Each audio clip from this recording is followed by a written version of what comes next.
Good afternoon, everybody. Welcome to the Power of Words author panel. Today, our feature is Thomas Fucaloro. And you are at the Arts Exchange. We're sorry that we're tardy for the party, but the party is still going to happen. The Arts Exchange receives generous support from the Community Foundation of Greater Atlanta and the Metropolitan Atlanta Arts Fund.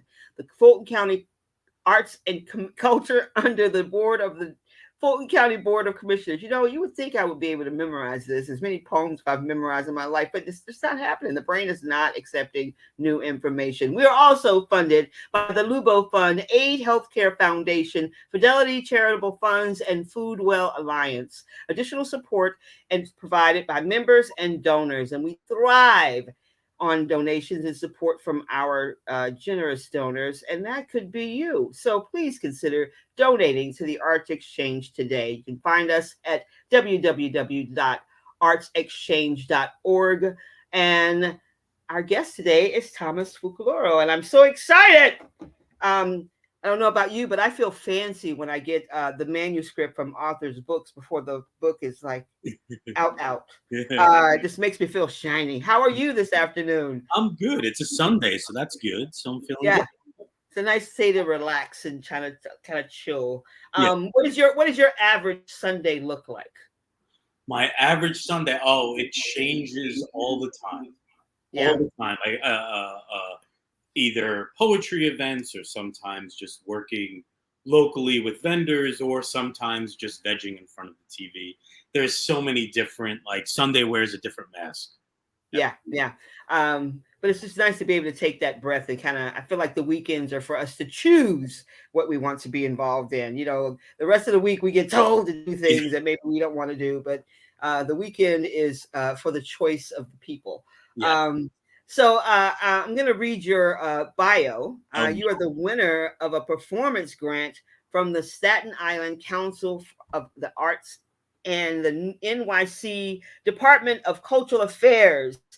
You have been on 6 National Slam teams. I think I remember you. I remember. I think we went up against your team once, and that was one too many times. Personally, for me, um, Thomas holds an MFA in creative writing from the New School and is co-funding at co-funding editor of Great Weather for Media and the NYSAI Press. He is an adjunct professor at Wagner College and BMCC, where he teaches World Lit and Advanced Creative Writing. Thomas has released 2 full lengths. It starts from the belly and blooms, and the inheriting craziness is a soft halo of light by Three Rooms Press. He also has 3 chapbooks: Mistakes Disguised as Stars from Tired Heart Press, Depression Cupcakes. Ooh, that does not sound delicious. Yes, poetry is that one. And There Is Always Tomorrow, Mad Gleam Press, his new chapbook. The only gardening I do is when I give up by Finishing Line Press will be out in August. And it's August now, y'all. So you can actually get it. And you should, because it's amazing. And we're going to talk about it now. So, your book, tell us how you came up with the concept of the book, and Thomas, how you cherry picked from the concept of the book that they don't know what I'm talking about, but you're going to explain it to us. Great. That's an amazing question. I am a huge George Carlin fan. George Carlin is a big part of who I am since I was a youngster, and I think totally his voice has something, and his performance style has something to do with the poetry that I'm writing and performing today. So he's always been in my space, in my heart. And 4 years ago, I want to say 4 or 5 years ago, I had this idea. George Carlin has this list poem, and it's called Join the Book Club. And it's a list of, like, I think about 73, 74 made up book titles. And I decided to write a poem for each one of the book titles, which was a great experience for me. I think it made me a better poet, writing to something else. So that was really exciting. And then I had these 74 4 poems, and I was thinking about them, but I didn't know quite what to do with them. I sent some out individually for submission, but I never knew what to do. And then, you know, as most stories go, the pandemic happened, and you know, we all, I think, dealt with so many different things during the pandemic. For me, I was dealing, besides just dealing with anxiety, I was in a relationship that was starting to, an 8-year relationship that was just starting to just dissolve. And my mom was going through some pretty intense things where she had to go, let's just call it, into the hospital for a little while. And during the pandemic and during that time period, when it wasn't about something having to do with COVID, it was something having to do more with mental health. It got really messy, and it was a very difficult time. And I don't think I handled all of it well. I think I'm someone who, instead of dealing with something, will numb the problem rather than deal with the problem sometimes. So I think when I looked at these 74 George Carlin poems again, and we were in the pandemic, I was like, wow, there are some heartfelt poems in this manuscript that don't really reflect a comic voice. I mean, I definitely think there's some comedy in this. I don't want to call it comedy, maybe dark humor, or however you want to frame that. But I picked maybe 33 of those poems that just spoke to me, that just said, maybe gave me some sort of comfort during this time period. And I picked those poems and I just put them together in the manuscript, and it just kind of, sorry if this answer is going way longer than it should, but one thing that I noticed about the difference between spoken word and page poetry for me is I never really fully know or grasp the meaning of what I'm writing on a page poem until maybe a couple of years later. And I think that's what some of these poems, they hit me like, oh, that's what I was trying to say there. That's what I was saying there and feeling. And just to have that felt good. And yeah, that'll be the end of that long answer that took up 3 And questions. no, sometimes the answers are quite long. Yeah. I think that, I'm it's this weird kind of jealousy thing that I have about what happened in 2020, because when I'm a teaching artist, so I basically go into schools and you know teach poetry and get out before the bureaucracy tries to get at me, and leaving a classroom full of children saying I'll see you next week, and then next week lasts for 2 years, was just really kind of like soul crushing for me.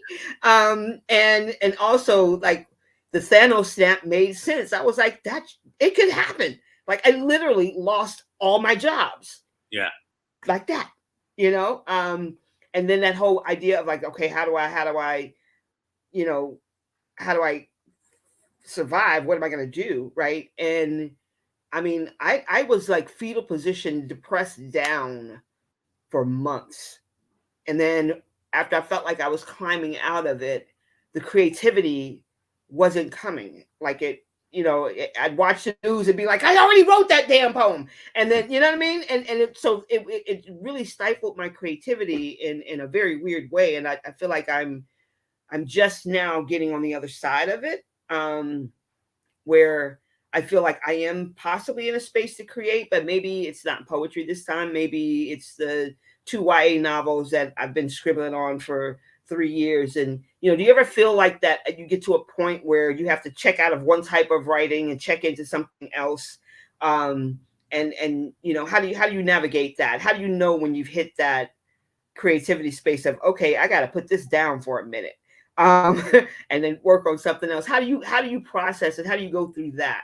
Yeah. I mean, I think for me, because I am going through that right now, like, I think that right now I'm writing just a tremendous amount of mommy poems, sad boy poem, like just getting in that, really mental health space. And I think I've been writing about it too much. And I think you start seeing you when you start feeling it like, oh, I've said this already, or how do you reinvent that wheel? And that's what I think I'm going through right now. Like, I feel like this chapbook is kind of like, hopefully, I don't want to say the end of that, but the realization that now, there's another book I need to pull off the shelf, and I need to kind of explore that. I've been exploring the Woe's Me Thomas poems for quite some time, but those poems are important. I find that because I know, so we both deal with it when you're teaching poems, or just talking with someone about writing, about being stuck in a place, or you feel like you hear people recite the same kind of poem all the time. I think that also part of that is just like you're just trying to get through that so you can get to that other poem that you've been that other side that you were just talking about, like getting on the other side of that. And I think sometimes you just have to keep writing through that until it feels, I don't want to say trite, but until it feels like, I think I can put the lid on this finally. I have a hammer nearby, I can break it in case of emergency, but also like I can definitely move on and try to think about filling up a different jar. So yeah, that's the only way I know how to do that, is when it starts feeling trite for me. And it has been lately. So like I've been that check mark is going off in my head, like, what's the new, how do I grow now? So yeah. Excellent. No, that's great. I think that when you're creative, it gets kind of tricky, because I think the world kind of like bounces at you and affects you in different ways, and to some people, they're like, there's no reason you should be feeling like that. You're like, but you don't understand, man. So a lot of my friendships have changed since the pandemic, because I think filters only work when you have to use them all the time. And when you turn the filter off for 2 years, it gets tricky. So I'm just now starting to get back into live hosting. And I'm just like, ooh, Theresa, find the filter. Find the filter. Have you found that as you get back into, being in front of people and person to person spaces, has your filter maintained itself, or have you become more honest with yourself and about what you're going to put out in the world? Yeah, I think two answers for this, because you host a lot of things, I host a few things too. So I think that filter has been screwed on pretty tight still in terms of hosting. I've been able to, I feel, but I do maybe see what you're saying, being in this rectangle, like when we're hosting those kinds of readings, the filter just seems to come off. I don't know what it is. It's because they can't get to you, because you're safe in your own house. They could just chat something to you. Ooh, I didn't like that, but they can't yell that to you or throw a bottle at your head. So that filter is definitely, I've had to adjust that. But in terms of performing, no, that filter is off. Like, I'm trying, even when I do poems today, I can't help but like, I'm going to spit at the screen. I'm going to move around. Like, I can't get, it's hard for me to get out of that when I'm reading poems. But yeah, no, I've taken that cap off. That filter is definitely off since I've been reading. Yeah, no, I think there's some good to that. I think it's interesting how, I think social media has definitely shaped language and reshaped language. And, when I used to say what was on my mind when I was younger, I was rude. And when I used to say what was on my mind, which was the truth, as I got older and had to work in spaces where, I am a minority in the space, and then it's like I'm too something. But then now I say the same thing the same way now, and it's like, oh, she's, now you're, oh, that you're just being real, and I'm like, but I've been this way the whole time.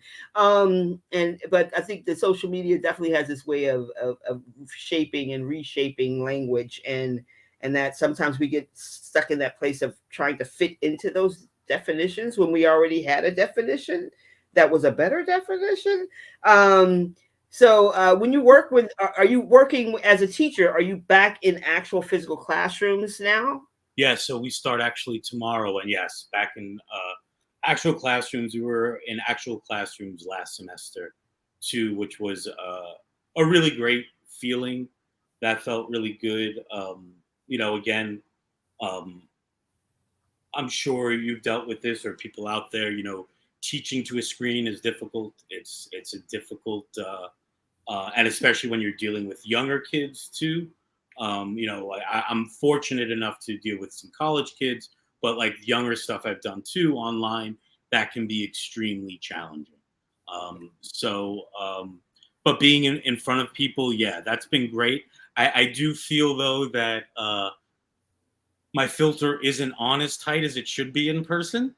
So this is good. I feel like I'm being checked in a way, in a good way, like that I need to think about that tomorrow, my first day, 8 a.m. Like, I got to make sure maybe to put that filter on just a little. Yeah. Uh, you Yeah, know, no, I start teaching. I have my first middle school residency starts this week, and I'm like, okay, you can't curse in the classroom, yeah, Teresa.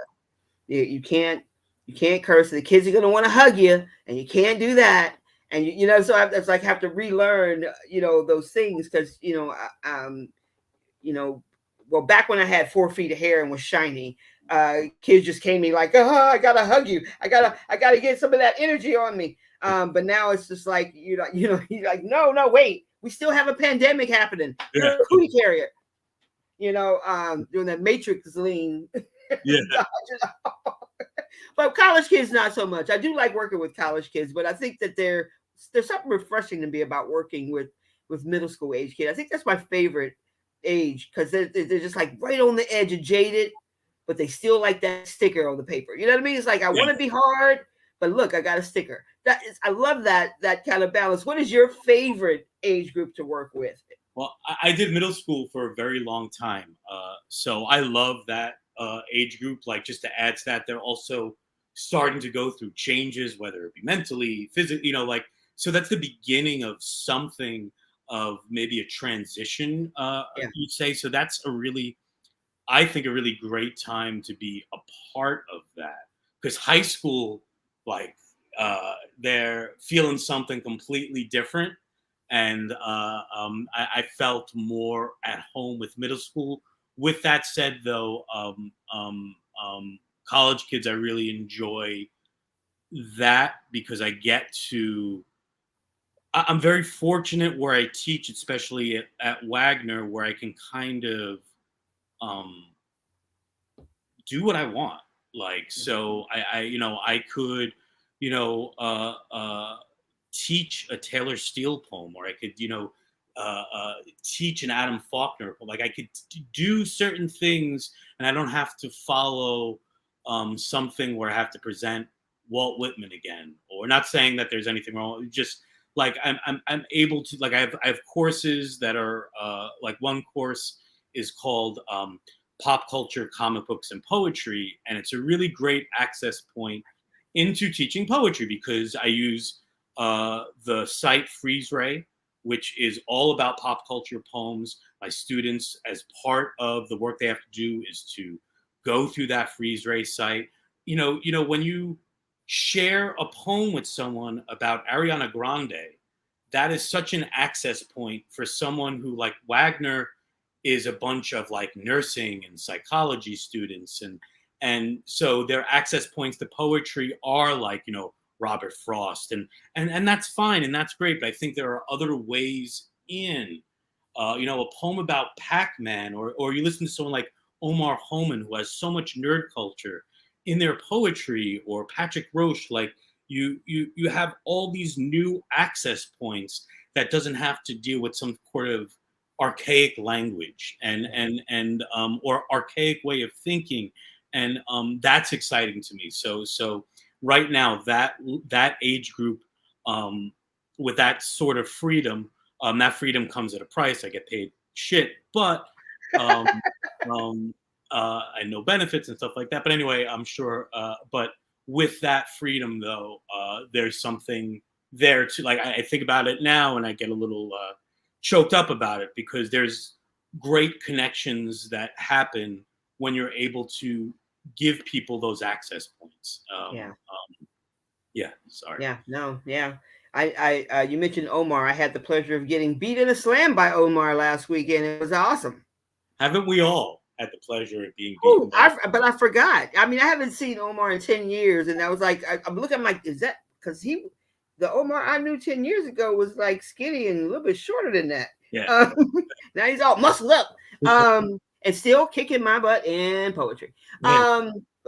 But some things should not change. Yes. Seeing you, Omar. So Thomas, you want to share some of your work with us right now, and I'll remind the folks out there listening in the world of the Facebook and the world of the not Instagram, the YouTubes. There we go. That's the other world. If you have any questions for Thomas, please put them in the chat, and I will be sure to ask them what you want me to ask them. So right now, we're gonna hear some awesome poems. Are you gonna read?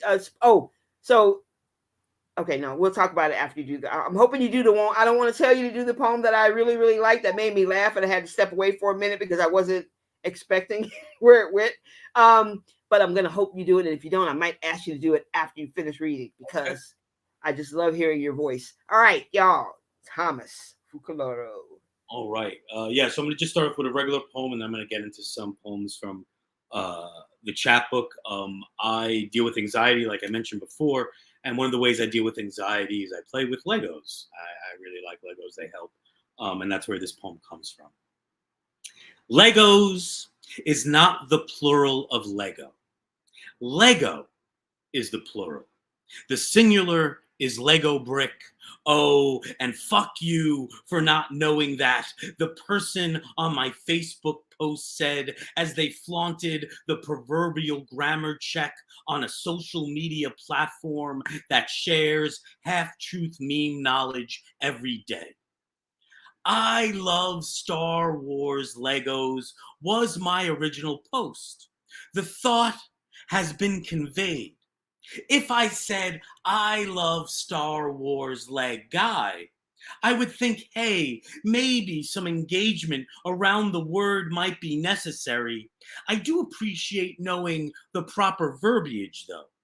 And you never know what someone is going through on the other side of the screen to elicit a fuck you on a Facebook Lego group page. Facebook, where building begins with a fuck you. All right. I'm going to keep it going. I'm going to start with, or continue with poems from The Only Gardening I Do Is When I Give Up. Like I mentioned before, each one of these poems, the titles are from the George Carlin List poem, Join the Book Club. I'm going to read a bunch of them now. They're pretty short. But definitely dealing with something else. Apartment hunting for devil worshippers. They say to understand the mountain, I must first learn to climb. Grief, however, is a bottom all to its own, and no matter the climb down, can't help but look up at what was desired but never gained. So I find myself in something else's worship and share what is often and fond and new, and the embrace for community is always piercing, peeling back skin, this neck, this rupture, new, beating, red. It's a mountain, this grief. It's always there. Only pets allowed. All right. I'm not good with segues in between poems. I'm just going to keep moving it forward. Understanding people you'll never meet. What are typical questions you would ask when a ghost is speaking through you? If I fall in the forest, can you feel it in Minnesota? How much are light bulbs anyway? If you are moving at the speed of light but forget to tie your shoe, can you trip through sound? Can you show me the forest you want to fall in? Why can I always feel it in my belly? Is it Oreos or wine or ghosts? Why is understanding people you will never meet difficult? Why is understanding people you will meet difficult too? All right. 100 dead people nobody misses. I stole the rabbit from the hat long before it was numerically valued and processed as time. I never intended for this, but what's intention without the surprise of preparation you forgot to intend for? 100 dead people and nobody misses their strung out bodies, strung up for no other reason but to turn away. The overdose is clear and clean, like a Law and Order episode. The opioid addiction in this country begins in how we list things in priority of what makes sense, but still makes us solve for X. This poem is the third reason I decided to wake up today. All right. It's so funny when you're reading poems emotionally into a screen, but I am, and I'm going to keep moving forward. There's big money in staying put, a point never to be mapped. Unravel my mother, her psychiatrist said that I should be left at home. But my mother always needed me to sleep on her bedroom floor every night until I was 11. I was never the man of the house, nor did one exist within. Discovery is for the birds, feeding them song. We are for the pigeons, singing them crackers, not making any currency, pulling on all these arteries. My mother helped me to never leave her psychiatry. Yay, Tom sad poems. All right, we're going to keep moving forward. 6 ways to fuck up before breakfast. 1, smoke a joint before you go to sleep. Dream about waking up. Don't. When you finally wake up, right. 2, eat cereal, vote Fruit Loops, smoke another joint, vote Cocoa Puffs, send an angry email to your ex, start a list, and never finish. 3, take another shot of whiskey, have a Heineken, send an apologetic email to your ex and let them know how you can't live without them, claim it could never get any better than this. 4, write a poem about how it has gotten so much better than this. 5, make sure to call out of work and blame it on your kids, even if you don't have any. 6, children are a great excuse. Do another line, blame your parents, watch the sun go up. All right. Few more from the Carlin book. I'm just going to read some newer ones and then call it a day. Thank you for listening to me yell and spit at the screen. Cooking for the paralyzed, or helping my mother remember her body. Something inside you is trapped. The pulse, once real, now shaken every day, trying to shake every day back into existence. You haven't lost your marbles, just the ability to roll them.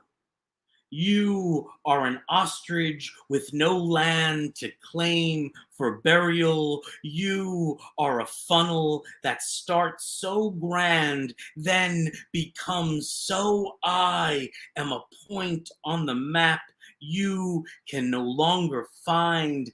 I am no longer the map.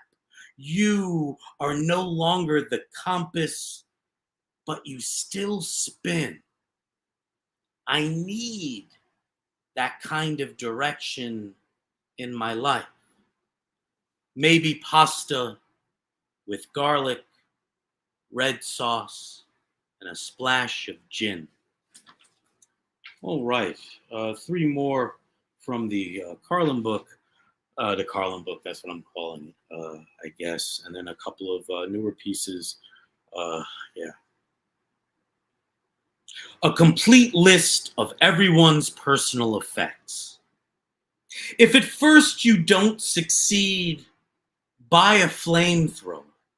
Wave lightning brilliance in through the outdoor and on to the patio. There was that one time when and then, but I just breathed deep from pails of sky.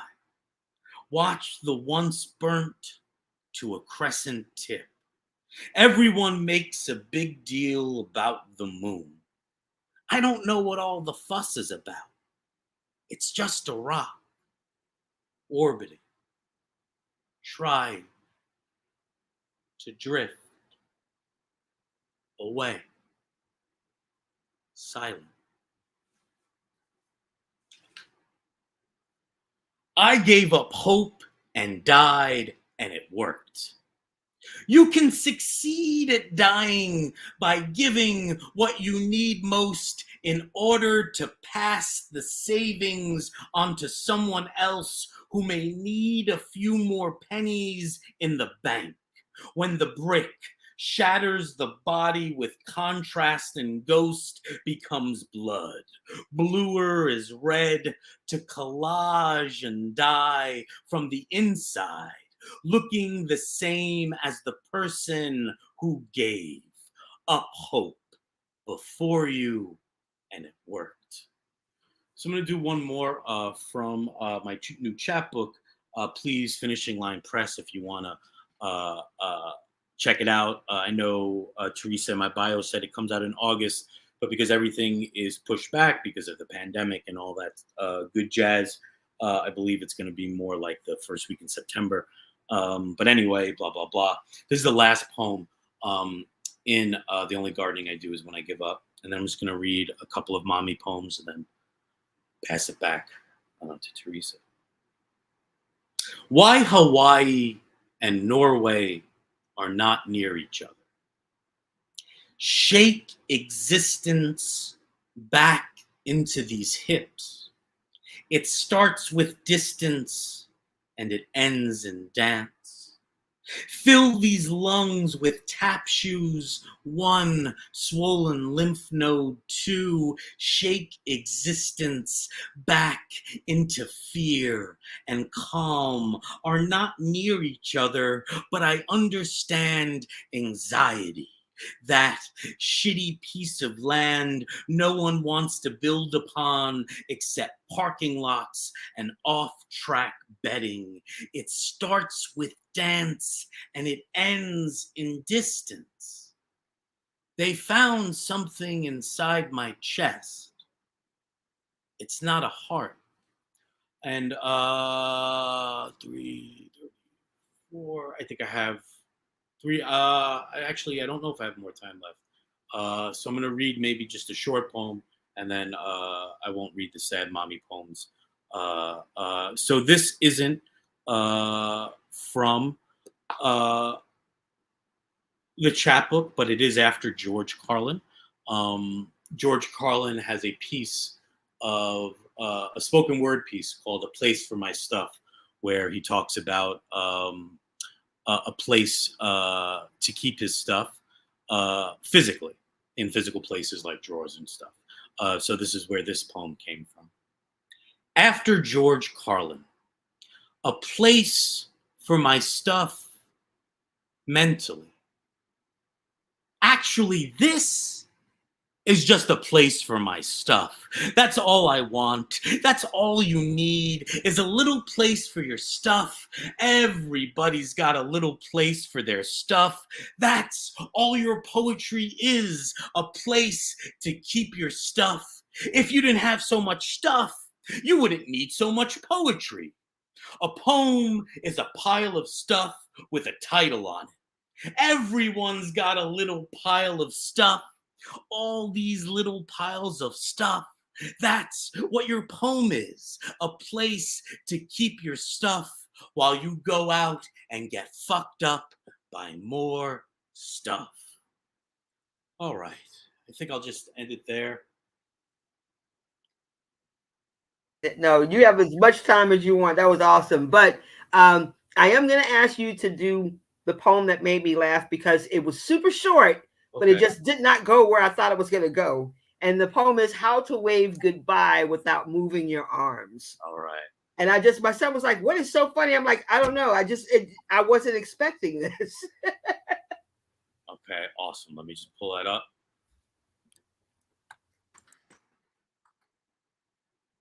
Thank you, everyone, for your patience. All right. How to wave goodbye without moving your arms. It takes wings and the urge to say goodbye. Did I pull a muscle, or have you been running through my mind and giving me panic attacks all day? My God, I felt like that so many Yeah.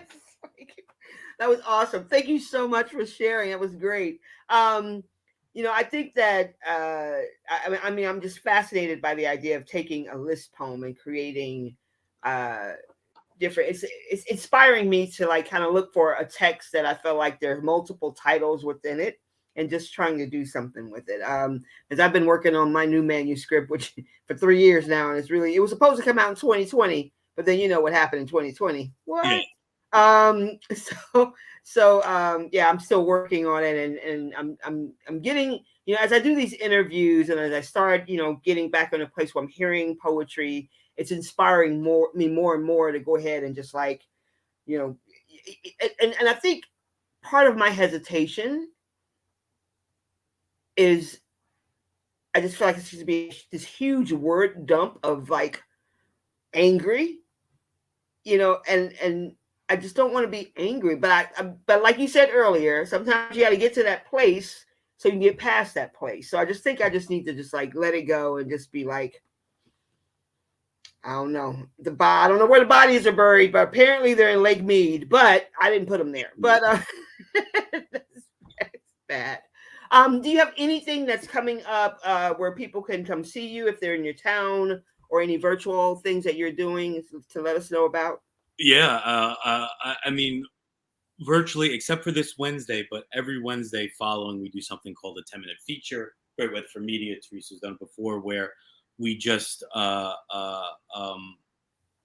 a poet read for 10 minutes on a Wednesday night from 7 to 7:40. Right after dinner, right before your favorite shows come on, you get this slice of 10 minutes of poetry. No open mic, no pageantry, and that's through greatweatherformedia.com.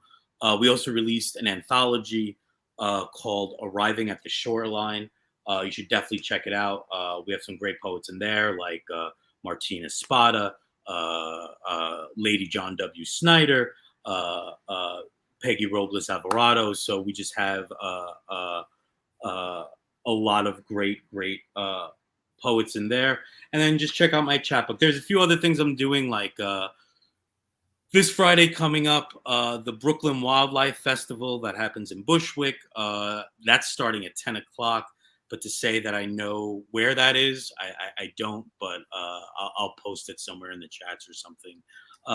But yeah, I always have things going on. I post about it so much on social media, it gets vomitous. But yeah, those are a few. Oh, and one other thing. No, I definitely want to say this. Sorry, and I'm rocking back and forth while I do that. I got a grant through Staten Island Arts to do this 6-week poetry workshop series. It's all free. It's online. It starts this Saturday, 3 to 5 with Khadisha Johnson. We have Jive Poetic, Advocate of Words.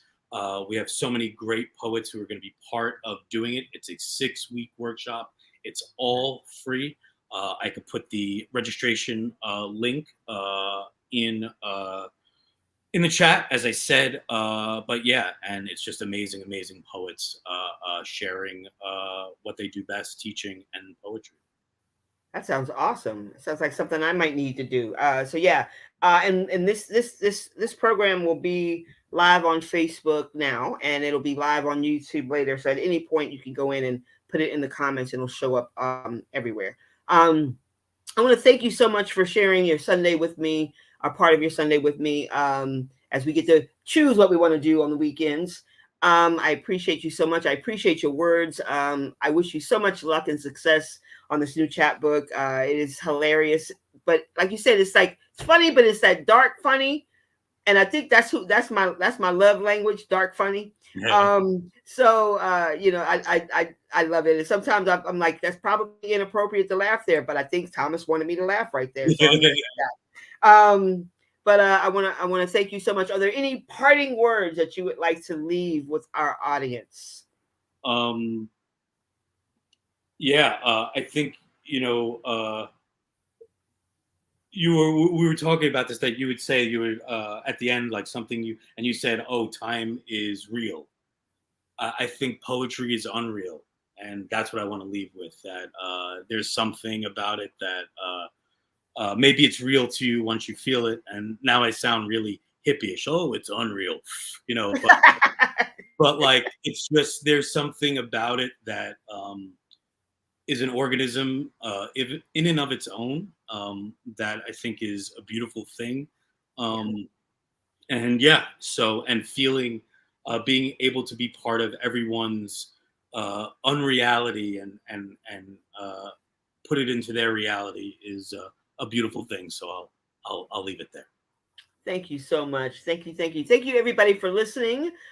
Please make sure that you follow Thomas on Instagram and Facebook. We have the links in the chat. And make sure you go to Finishing Line Press and order your copy of The Only Gardening I Do Is When I Give Up.